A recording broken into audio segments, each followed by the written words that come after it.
Assalamualaikum warahmatullahi wabarakatuh.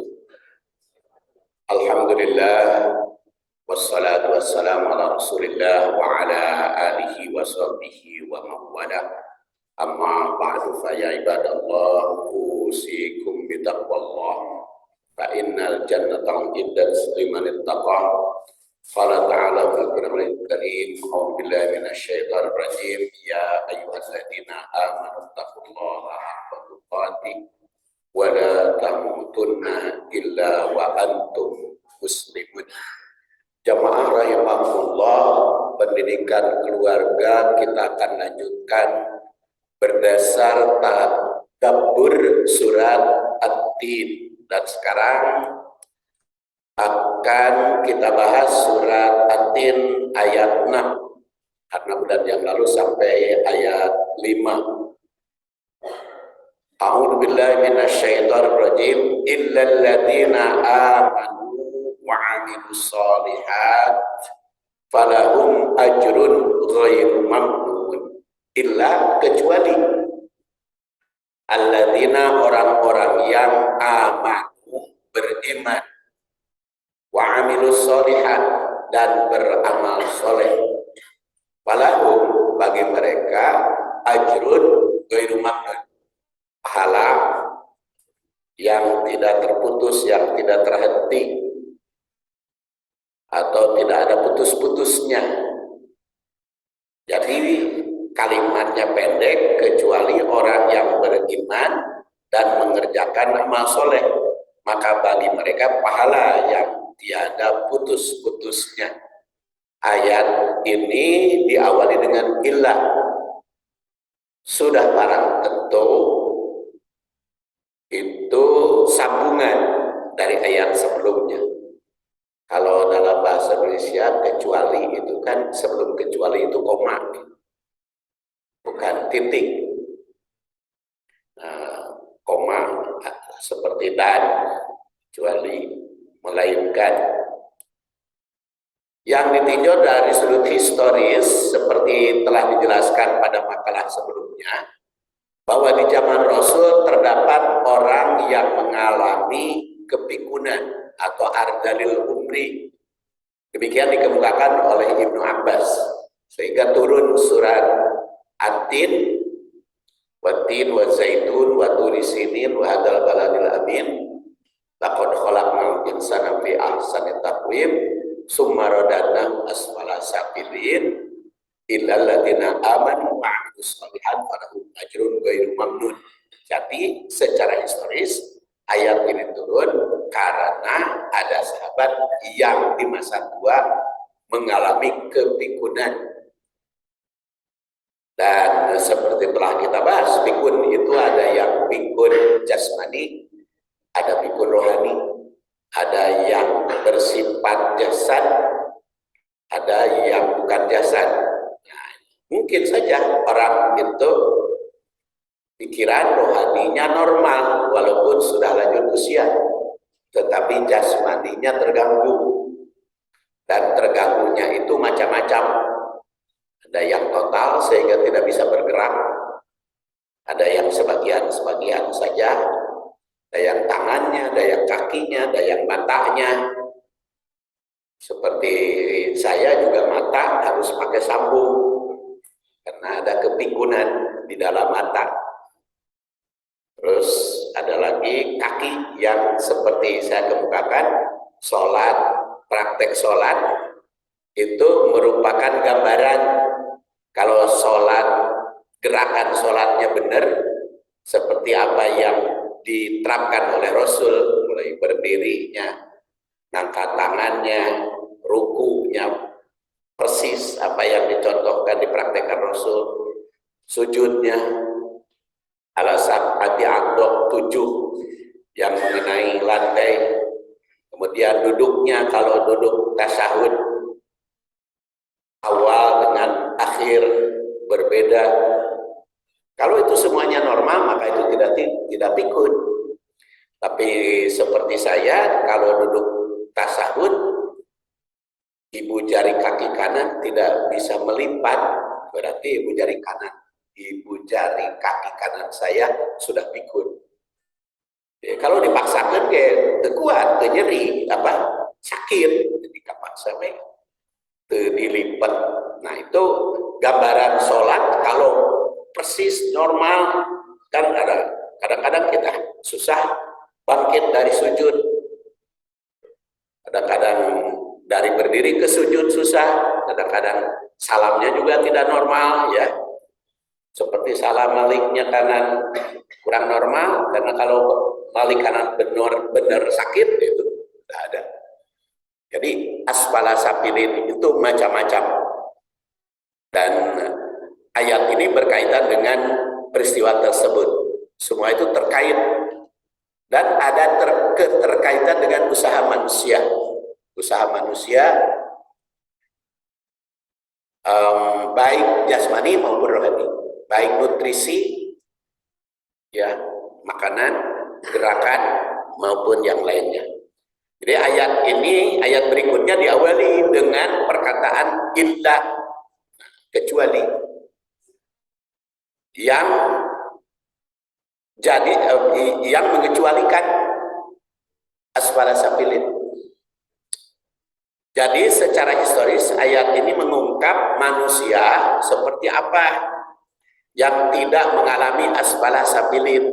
Yang asfala safilinnya itu macam-macam. Ya mungkin imannya kuat, benar, tapi amal solehnya kurang. Mungkin jasmaninya sehat tapi rohaninya tergabung. Bahkan kata Ikrimah, kalau Ibnu Abbas mah sahabat, kalau Ikrimah mah tabi'in, Ikrimah sahabat, kalau Ibnu Abbas kan sahabat wafat 68, kalau Ikrimah 104 itu tabi'in. Dan sahabat itu dikenal dengan sahabat ahli takwil, karena didoakan oleh Rasul, Allahumma faqihhu fiddin wa 'allimhu ta'wil. Kemarin itu ketika saya membahas metodologi tadabbur hadis dan tadabbur ayat, kan keenamnya itu takwil. Jadi mulai dari, kalau hadis itu mulai dari tausik, takhrij, tarikh, kemudian tahlil, takwil, dan tatbik. Ada mahasiswa yang bertanya, Pak Ustadz, bukankah ada ayat yang tidak boleh ditakwil? Maka saya balik bertanya, siapa yang mengatakan ada ayat yang tidak boleh ditakwil? Ya katanya seperti Ar-Rahmanu 'alal 'arsy istawa, kan tidak boleh ditakwil. Kata siapa tidak boleh ditakwil? Kata ulama anu, ya ulama tertentu bisa saja. Cuman ternyata kalau doa Rasul wa 'allimut ta'wil, ajarkan takwil kepada Ibnu Abbas, itu tanpa kecuali. Jadi yang benar itu tidak boleh takwil pada sembarangan takwil. Jadi harus ada pedomannya. Ya, tapi kan ayat itu ada yang mutasabihat, ada yang muhkamat, betul, kata surat Ali Imran.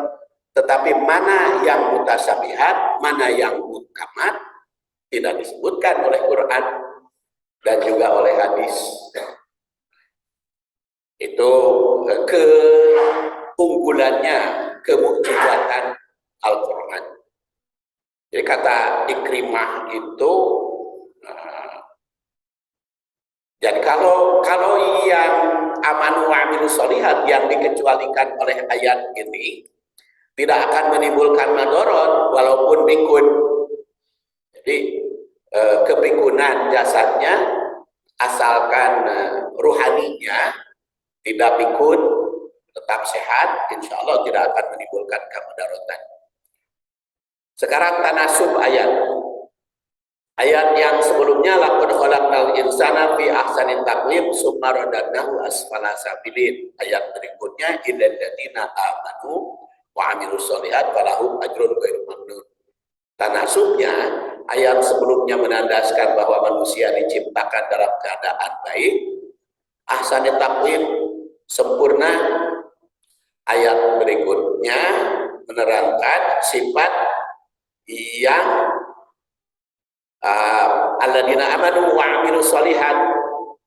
Jadi kaitan yang pertama yang tetap ahsani takwim kalau iman dan amal solehnya sempurna. Jadi kalau iman dan amal solehnya sempurna, maka akan tetap menjadi ahsani takwim walaupun keadaannya seperti apa. Yang kedua, pada ayat 5 ditandaskan bahwa ada manusia yang terjatuh pada asfala safilin. Dan pada ayat ini hilang, dikecualikan. Dan seperti pernah kita bahas, asfala safilin itu ada duniawi saja, ukhrawi tidak. Ada ukhrawi saja, duniawi tidak. Ada yang duniawi dan ukhrawi, asfala safilinnya. Oleh karena itu, dalam memelihara ahsanit takwim dan mencegah asfala safilin harus amanu wa amilus sholihat. Jadi kalau judulnya mencegah asfala safilin atau mencegah pikun, langkahnya apa? Amanu wa amilus sholihat. Karena kalau yang beriman dan beramal soleh mah bakal falahum ajrun ghairu mamnun. Termasuk yang ketiga, di ayat sebelumnya diterangkan bahwa manusia itu ada bernasib baik, memiliki tetap memiliki derajat tinggi, ada pula yang jatuh pada kehancuran sehingga rendah derajatnya. Ayat selanjutnya mengungkap manusia yang memiliki derajat tinggi sehingga terus di akhirat mendapat pahala. Jadi di masa kecil berhati suci, masa remaja menjaga diri, begitu dewasa bersuami istri, semakin tua semakin berbakti kepada agama dan negeri, ketika mati jadi syuhada, ketika mati ya masuk surga di akhir nanti.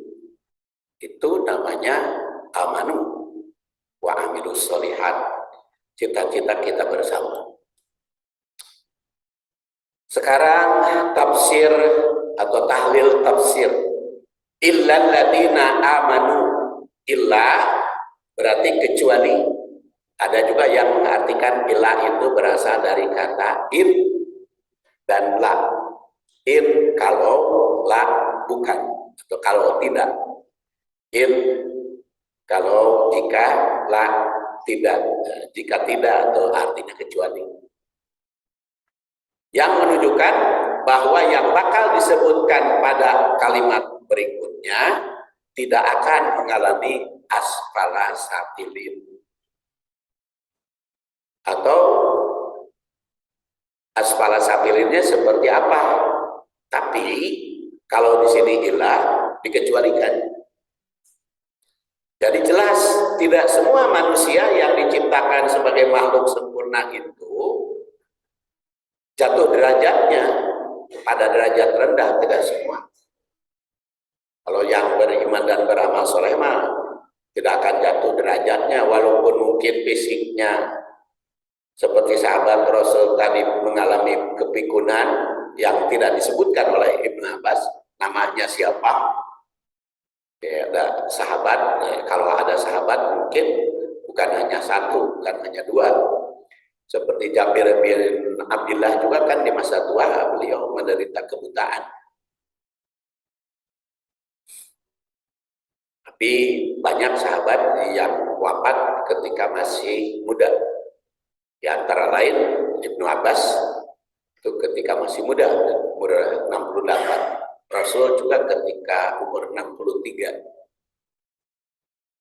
Atau seperti Abdullah bin Jahas itu cuma 43 ya, 33 tahun Abdullah bin Jahas. karena 3 tahun setelah hijrah.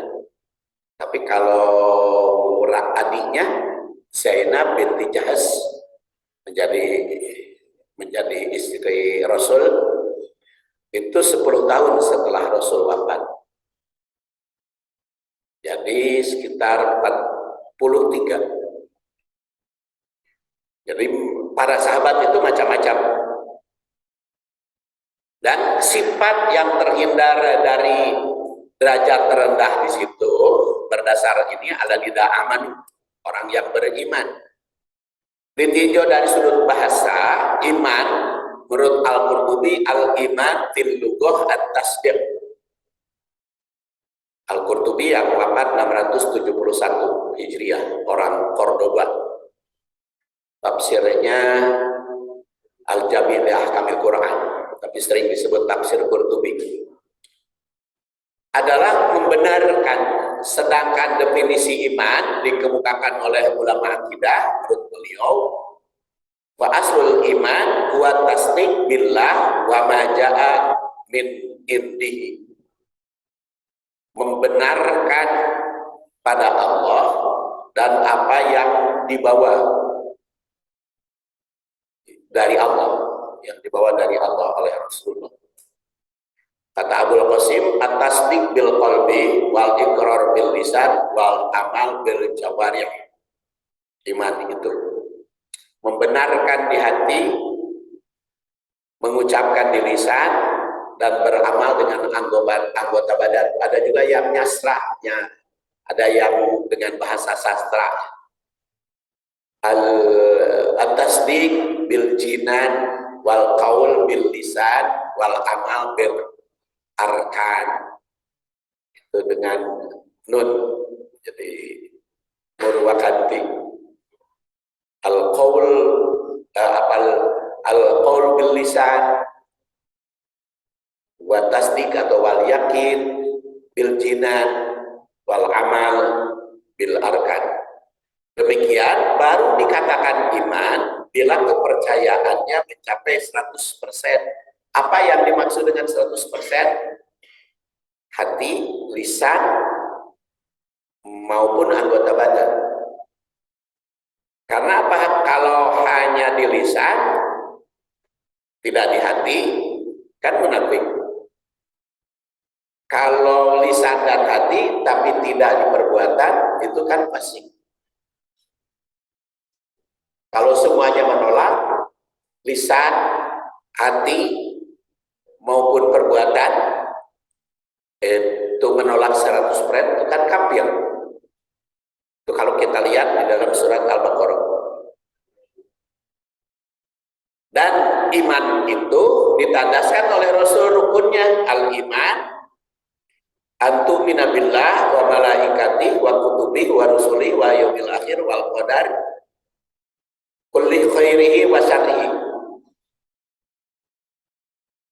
Itu hadis riwayat Ahmad yang wafat 241. 6. Rukun iman pada Allah, malaikat, kitab, rasul, yaumul akhir, qadar, baik yang baik maupun yang buruk. Kita imani. Dan tidak boleh kita iman kepada selain yang 6. Karena itu rukun, syarat. Jadi kalau kepada yang 6 tidak boleh iman. Paling husnudon. Di sini Ustadz tidak disebut. Iman itu kepada Allah, malaikat, kitab, rasul, yaumul akhir, qada. Ustadz tidak disebut. Jadi ke Ustadz jangan iman. Ya, paling ke Ustadz mah husnudon, baik sangka. Apalagi kalau ke presiden atau ke profesor, kepada orang tua atau bapak ke ibu, tidak boleh iman. Ibu ke bapak tidak boleh. Tidak boleh percaya 100%. Harus ada sedikit keraguan. Jadi karena kalau iman hanya ke 6 perkara aja.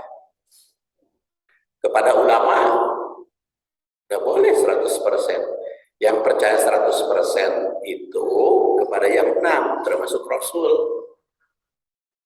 Termasuk Rasulullah. Itu percaya 100% kalau kepada Rasul, tapi kalau kepada ulama tetap aja boleh dikritik. Ulama madhab fikih, Hanafi, Maliki, Syafi'i, Hambali, 4 madhab fikih, ya tidak 100% husnudon kepada mereka, kepada ulama yang 4 itu fikih. Atau madhab fikih dan yang kita kenal 4. Ada madhab akidah, ilmu kalam yang kita kenal 3, yaitu Qadariyah, Jabariyah, Ahlus Sunnah wal Jamaah. Tidak 100%, karena iman hanya kepada yang 6. Kan konsekuensinya kita suka percaya 100% seperti iman kepada ulama atau kepada madhab atau kepada ormas atau kepada jam'iyah. Jadi ketika menemukan berbeda kayak nyamuk gitu. Ya, padahal kan semuanya tidak 100%. Di situ bedanya antara syariah dengan ilmu syariah. Kalau kepada syariah, karena sumbernya kitab, maka kita iman. Tapi kepada ilmu syariah, jangan iman. Ilmu ciptaan manusia. Kepada Al-Quran, kita beriman, karena termasuk kitab. Tapi kepada ilmu Al-Quran, bukan iman. Husnudon. Kepada hadis, kita iman 100%, karena itu di bawah Rasul. Tetapi kepada ilmu hadis, tidak boleh 100%. Dan Abdulul Iman, prinsip iman itu disabdakan Rasul, diriwayatkan oleh At-Tabarani. Tabarani itu wafatnya sudah tua, karena dia lahir 260, wafat 360, dalam 100 tahun. Diriwayatkan oleh At-Tabarani, inna Abdulul Iman anta'lama annallah ma'ak haitsuma kunt. Buktinya iman itu, keabdulan iman itu, tahu betul, yakin betul Allah itu bersamamu dimanapun kamu berada. Orang yang benar-benar iman itu merasa berada di bawah naungan, pengawasan, kekuatan Allah Subhanahu wa Ta'ala. Melekat keimanan itu bagi orang mukmin. Wa amilus sholihat. Jadi yang pertama tadi amanu, yang kedua amilus sholihat, yang ditinjau dari sudut tanasub ayat agar kita tidak terjerumus kepada asfala sabilin. Tingkatkan iman seperti tadi, dan wa'amilus sholihat, dan beramal soleh. Iman tidak boleh terlepas dari amal soleh. Kadang-kadang kan kita sering mendengar contoh amal soleh itu iman. Bagian dari istilah itu, contoh beramal soleh itu sebetulnya bukti iman, bukan amal soleh. Padahal kalau kita perhatikan di dalam Al-Quran, amanu wa amilus sholihat, jadi iman dan amal soleh. Jadi beda antara iman dengan amal soleh itu kalau pakai wa di situ. Oleh karena itu perkataan iman selalu digandengkan dengan amal soleh. Tidak kurang dari 50 ayat di dalam Al-Quran, perkataan amanu, orang yang beriman, itu dirangkaikan dengan kata wa'amilus sholihat. Antara lain saja di sini yang saya sebut, seperti dalam surat Al-Baqarah 25, 28, 32, 277, kemudian Ali Imran dan ayat-ayat yang lain. Ada 50 ayat itu amanu wa amilus sholihat. Sehingga amal soleh harus berdasar iman, dan iman harus dipraktekkan dalam amal soleh. Jika ingin ahsani takwim, jadi tidak cukup iman saja. Kalau kita tetap ahsani takwim, kalau kita ingin terbebas dari asfalah safilin, harus iman dan amal soleh. Dan secara kebahasaan, amal soleh itu ain mim lam, itu amilah, amal soleh, sodlah, lamha. Amal adalah perbuatan manusia yang disengaja untuk mendapatkan hasil yang diinginkan, itu amal, sehingga bermanfaat. Sedangkan solih berasal dari kata soluha, itu lawan dari fasada, jadi tidak rusak. Jadi amal soleh adalah amal yang tidak rusak atau segala perbuatan yang bermanfaat, baik diri sendiri yang mengamalkannya maupun pihak lain, itu amal soleh. Jadi baru dikatakan suatu amal itu soleh bila bermanfaat untuk kemaslahatan semua pihak dan tidak mengandung unsur mafsadat, tidak mengandung unsur kerusakan, itu amal soleh. Orang yang beriman dan beramal soleh dikecualikan oleh ayat ini. Mereka akan tetap memiliki derajat tertinggi ahsani takwim, baik di dunia maupun di akhirat. Bisa jadi yang mukmin itu ada usia tua, menderita kemunduran fisiknya, tapi rohaninya tidak. Bisa jadi orang itu masa muda, fisiknya kurang bagus, tapi rohaninya bagus. Bisa juga baik jasmani maupun rohani sampai tua masih jam-jam, masih sehat. Tapi bisa jadi di dunianya begitu hebat karena amal solehnya bagus. Cuman karena tidak iman, di akhiratnya masuk neraka. Bisa jadi orang itu iman bagus, tapi amal solehnya kurang. Di akhiratnya masuk surga, di dunianya menderita karena kurang amal soleh.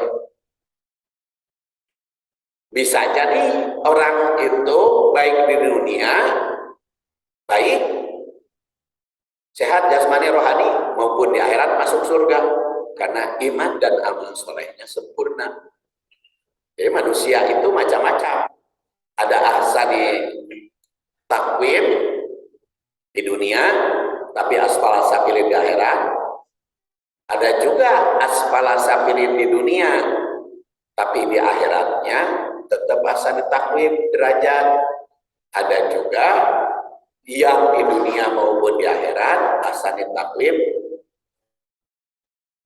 dan di dunianya ahsani takwim, di akhiratnya ahsani takwim, itu yang beriman dan amal solehnya bagus.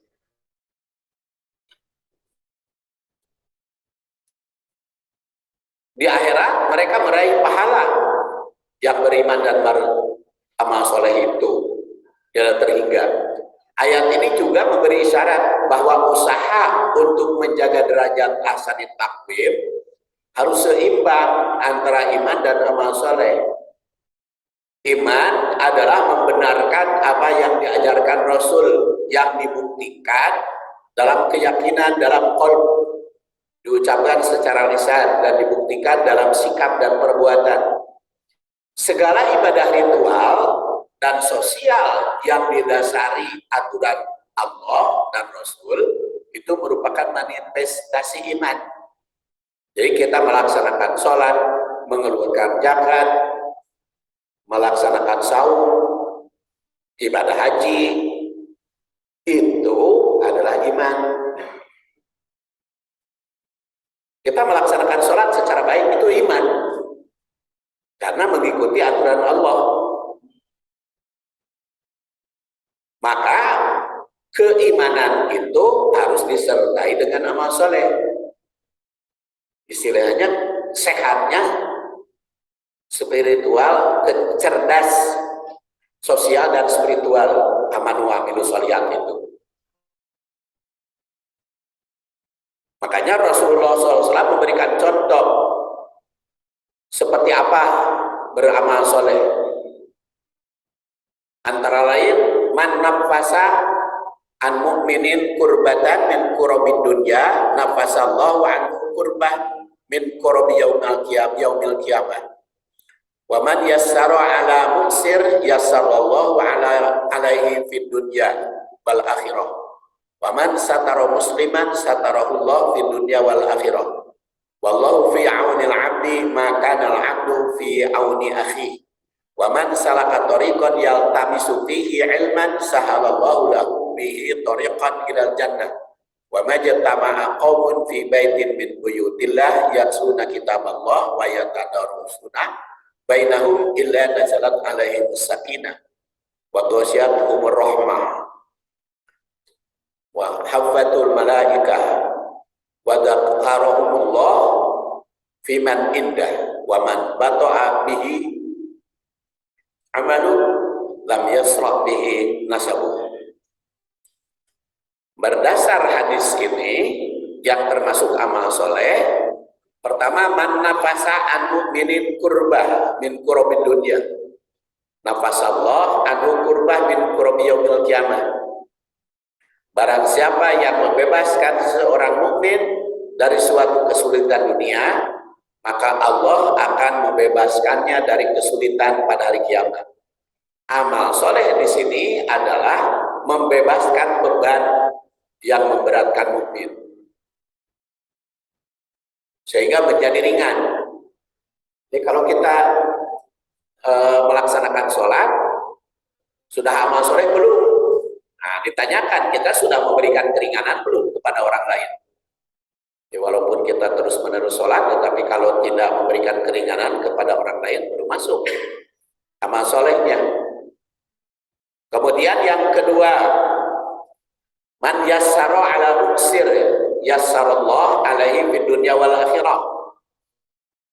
Itu membantu sesama yang mengatasi yang kesulitan. Nah, kesulitan sesama kita bantu. Itu amal soleh. Man satara musliman satarahullah fid dunya wal akhirah. Menutupi air sesama muslim, itu amal soleh. Wallahu fi aunil 'abdi maka al-'abdu fi auni akhi, memberikan pertolongan.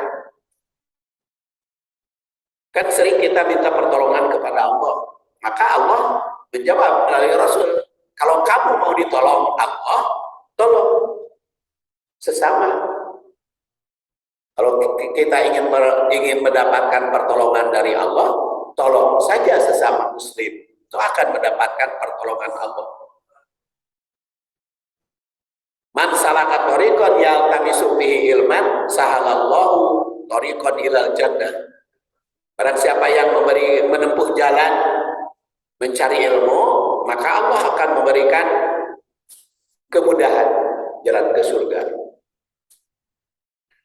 Dan wa majtama'a qaumun fi baitin min buyutillah yatluna kitaballah wa yatadarusuna bainahum illa nazalat alaihim sakinah wa ghasyiyatuhum rahmah.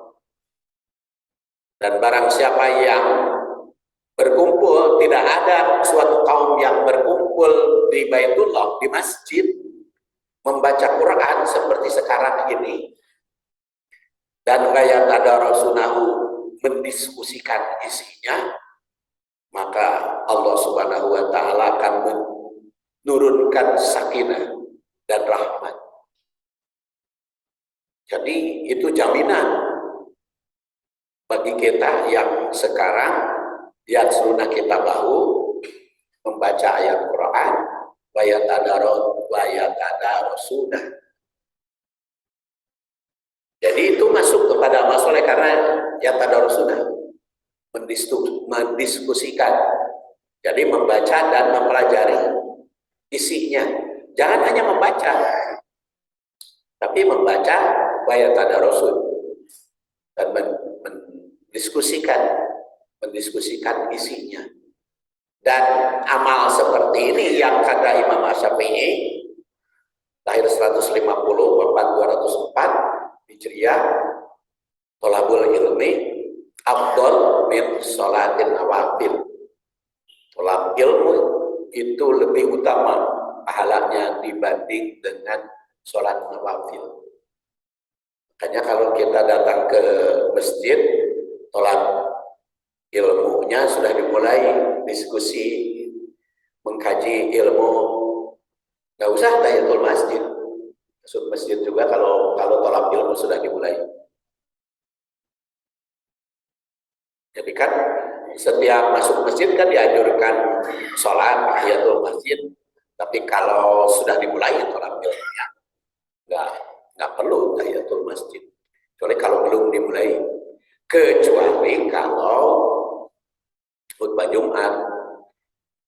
Kalau khutbah Jumat ada perintah khusus dari Rasul. Ada Rasulullah SAW sedang khutbah, kemudian ada jamaah datang, langsung duduk, langsung tegur oleh Rasul. Wahai sahabatku, sholaita, apakah kau belum sudah sholat? Lah, belum ya Rasulullah, kum fasalli rakaatain. Berdiri, sholat dulu 2 rakaat.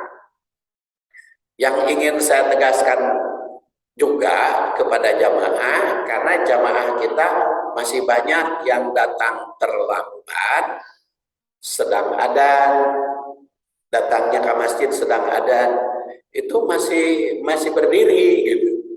Kalau belum selesai adzan, kan tidak ada perintah untuk berdiri belum harus selesai adzan, karena kalau sholat Jumat mah harus mengutamakan kan mendengar khutbah setelah sholat.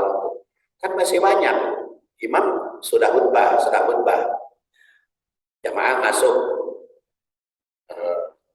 muadzin sedang adzan, itu tidak langsung sholat, berdiri aja nungguan adzan selesai. Padahal itu tidak perlu. Jadi kalau untuk sholat Jumat, walaupun muadzin sedang adzan, tetap sholat tahiyatul masjid. Walaupun kalau imam sudah berdiri di mimbar, itu tidak tercatat oleh malaikat kan? Kan hadis riwayat Bukhari itu, barang siapa yang datang ke masjid periode pertama, maka bagaikan kurban unta. Kalau periode kedua, bagaikan kurban sapi. Kalau periode ketiga, bagaikan kurban kambing.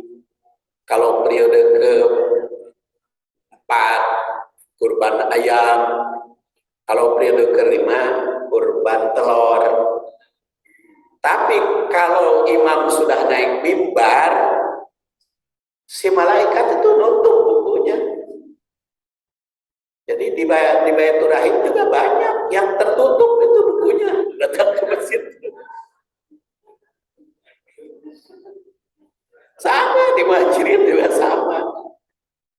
Ya Al-Hasan juga saya Jumat kemarin itu banyak yang sudah tutup itu karena imamnya sudah mulai khutbah baru datang gitu. Bahkan ada yang ikut sholatnya kumpul, ya itu ditutup itu bukunya, tidak tercatat, cuman hanya memenuhi kewajiban aja, tidak punya keabdolan. Hanya memenuhi kewajiban, tidak memiliki keabdolan. Ya, kalau keabdolan datang ke masjid lebih awal, dan di masjid itu melaksanakan sholat sekemampuannya, sebanyak-banyaknya.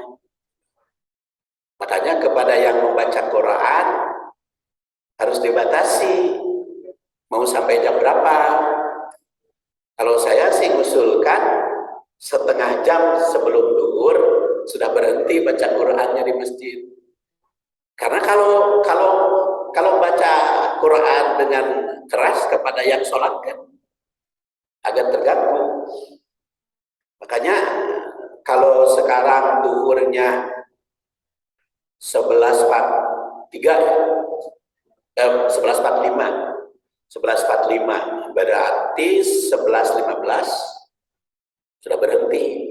30 lah, 30 menit sebelum adzan sebelum waktu sholat. Kalau saya sih usulkan sudah berhenti. Karena ketika sholat ada yang baca Quran dengan keras, itu karena kita konsentrasi kepada baca Quran kan, ketika baca Quran.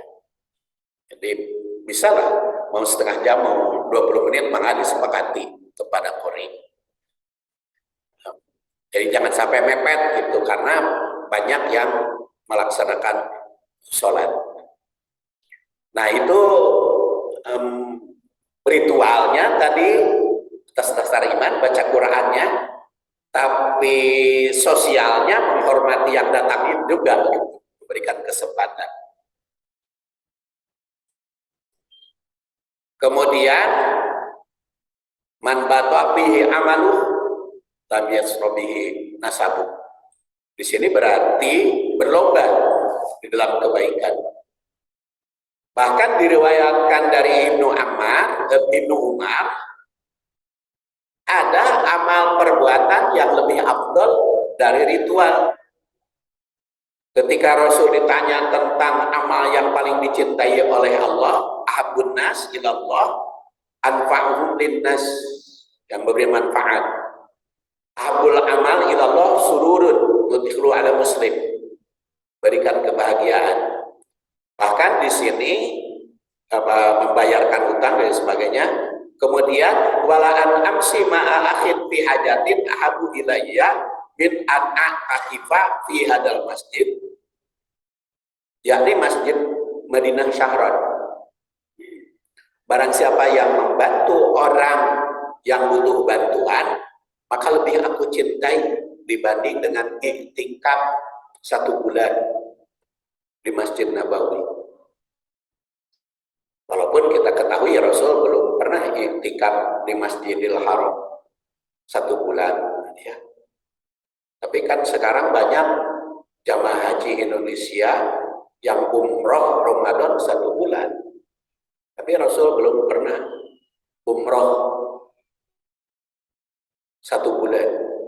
Jangankan umroh 1 bulan, umroh Ramadan aja Rasul tidak pernah. Cuman jaminan bagi yang tidak bisa haji, maka umroh di bulan Ramadan, maka itu senilai haji. Tetapi umrohnya harus mengikuti Rasul juga. Ternyata kan Rasulullah umroh itu diizinkan kepada kaum muhajirin yang berumroh atau haji hanya 3 hari setelah selesai manasik harus pulang. Itu bagi kaum muhajirin. Tapi kalau bagi yang lain-lain itu bisa dipahami. Hanya yang minta izin itu kaum muhajirin kan merindu ke Mekah, jadi hal yang agak lama di Mekah. Diizinkan oleh Rasul setelah 3 hari buru-buru pulang. Jadi tong lami-lami teh umroh teh kalau menurut sunnah Rasul jangan terlalu lama. Jadi jangan 1 bulan. Sekarang kalau umroh bulan Ramadan 1 bulan itu kan $6.500. Kalau hanya 1 minggu kan cukup 3.000. Jadi yang $3.500-nya amal soleh. Jangan digunakan murah. Karena apa? Karena kata Rasul, membantu orang yang butuh bantuan itu lebih afdol daripada iktikaf di masjid ini, Masjid Nabawi 1 bulan.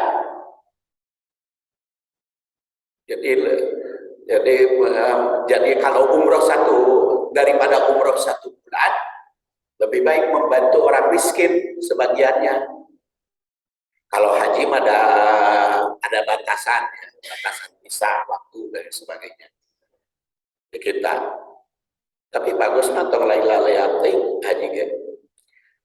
Falahum ajrun ghairu mamnun. Maka bagi yang amanu wa amilus sholihat, ajrun ghairu mamnun.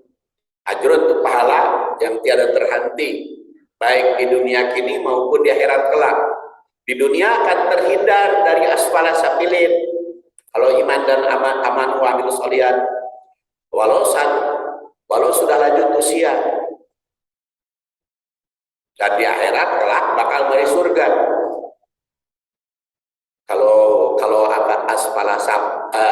kalau amilus sholihatnya bagus, maka di dunianya sehat dan jaguar ringkas, dan banyak yang jaguar ringkas sampai tua kan, walaupun mungkin secara fisik masih ada kelemahan, itu mah manusiawi, karena lamun jak-jakna seperti masih muda mungkin berat, seperti Muhathir Muhammad itu 97 ya, 98 tahun masih bisa ceramah di Indonesia, ngajak cangker. Kalau Raja Saudi, Raja Salman sudah 99 katanya sekarang, tapi masih nulis dia, nulis buku. Jadi itu mungkin amilus sholihat, imannya mudah-mudahan juga benar. Pengunci ayat ini sebagai jaminan bagi yang aman wa amilus sholihat, ajrun ghairul mamnun. Sekarang kita lihat takwil ayat ini. Pertama, orang mukmin dan beramal soleh dikecualikan dari asfala safilin. Oleh karena itu, kalau yang beriman dan beramal soleh, walaupun kelemahan mungkin di masa tua, maka tidak akan terjatuh derajatnya. Walaupun di masa tua fisiknya menderita kelemahan, itu mah sudah seperti saya katakan tadi, hukum dari Allah Subhanahu wa taala. 2. Iman mesti diwujudkan dalam ucap, sikap, perbuatan, dan tindakan. Jika kekurangan dalam satu unsur, maka imannya berkurang. Iman mesti disertai amal soleh, karena setiap yang berbicara iman di dalam Quran pasti disertai amilus sholihat. 4. Salah satu langkah penting agar terhindar dari asfala safilin yaitu meningkatkan iman dan amal soleh. 5. Yang beriman dan beramal soleh akan mendapat jaminan pahala yang tidak terputus. Tatbik ayat, iman mesti diwujudkan dengan aspek lain. Amal soleh. Langkah yang mesti ditempuh agar terhindar dari asfala safilin, mencegah pikun dalam iman dan amal soleh. Oleh karena itu, setiap ibadah yang berkaitan dengan iman harus disertai amal soleh. Contoh, sholat. Sholat itu iman. Mulai dari takbir, diakhiri salam, itu karena iman. Namun, sholat itu harus ada amal solehnya. Aqimis sholat, inna sholata tanha 'anil fahsya wal munkar. Dirikan sholat.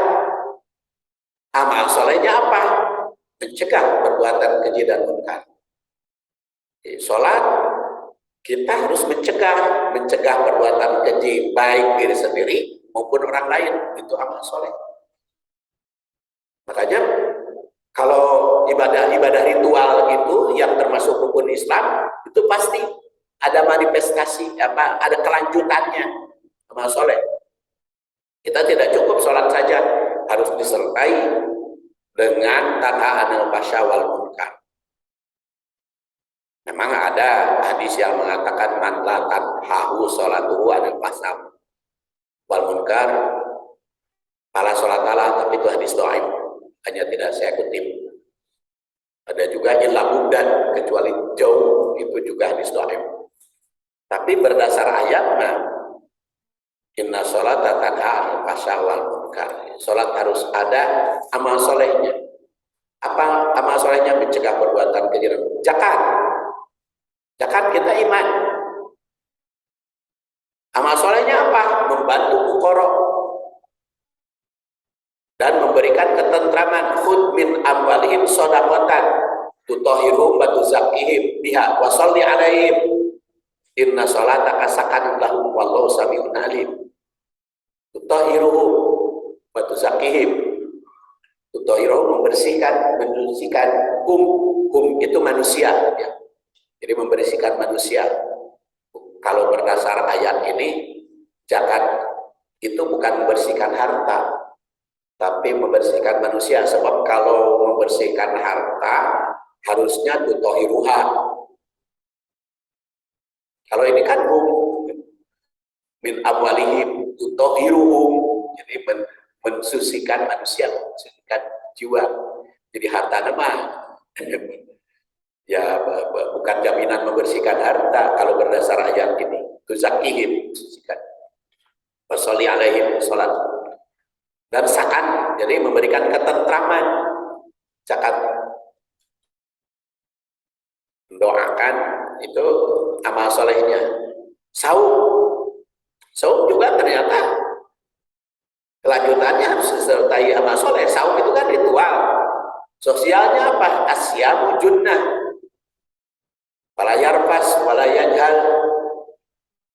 Fa ini murun qatalahu al-usata mawfal yaqul inni sha'im marratan walladzi nafsi biyadi aqulu bima misaib atyabu min indillah atyabu indallahi ta'ala min rihil miski ya turqatu amahu wa syarabahu wa syahwatahu min ajli asyamuli wa ana ajjibi wal hasanah bi asyri amsalihha. Ya, berdasar hadis ini jelas saum itu pertama menjauhi pertengkaran. Jadi amal solehnya saum itu harus ada, jangan bertengkar.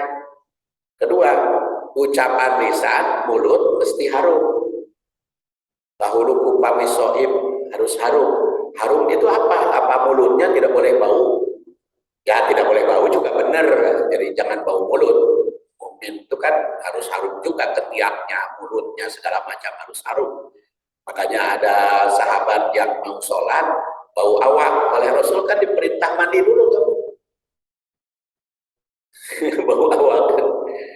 Padahal itu katanya mulutnya bau makan bawang putih, jadi suruh mandi gosok gigi dulu. Jadi ke masjid kan tidak boleh bau badan, harus harum.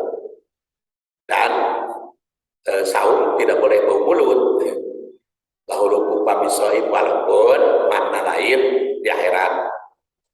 3, menahan diri dari melawan permusuhan. Jadi kalau ada yang mengajak bertengkar, ini soib. Kemudian berlaku cerdas, jangan berlaku bodoh. Itu saum manifestasinya. Haji itu pelaksanaan haji dan umroh itu adalah ritual. Al-hajjul mabrur laisa lahu jazaa'un illal jannah.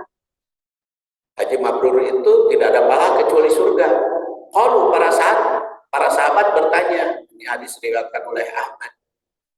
Ya Nabi Allah, mal hajjul mabrur? Apa itu haji mabrur? Jawab Rasul, it'amut ta'am wa ifsha'us salam. Menyebarluaskan perdamaian dan memberi makan. Jadi pulang haji teh kudu berehan. Kan banyak umroh teh haji. Umroh teh kudu mabrur teh hanya ritual we wungkul. Haji hanya ritual we wungkul. Tapi berehan teh. Ya apalah pulang haji makin pelit itu belum mabrur gitu. Hanya konsekuensinya kalau pulang haji dan umroh harus berehan, berarti kan kudu kaya. Jadi pulang haji teh ulah miskin, pulang umroh teh ulah miskin. Kumaha lamun menanginya duitna? Pulang haji kudu mayar hutang. Nah, makanya jadi masalah ya. Karena kudu nama pulang haji teh meremawe, jadi menyumbangkan. Adakan perdamaian.